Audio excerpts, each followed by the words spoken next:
आज इथे महाराष्ट्राचे अनेक दिग्गज व्यक्तींसोबत मी उभी आहे आणि माझी गणना इथे होणं ही माझ्यासाठी प्रतिष्ठेची बाब आहे.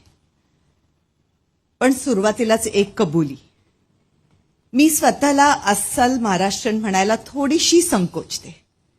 कारण माझा जन्म जरी बेंद्र्यांची सोनाली म्हणून झाला असेल तरी माझे वडील कायम महाराष्ट्राबाहेर पोस्टिंगवर असल्यामुळे माझं संपूर्ण बालपण भारतभर फिरण्यामध्ये गेलं.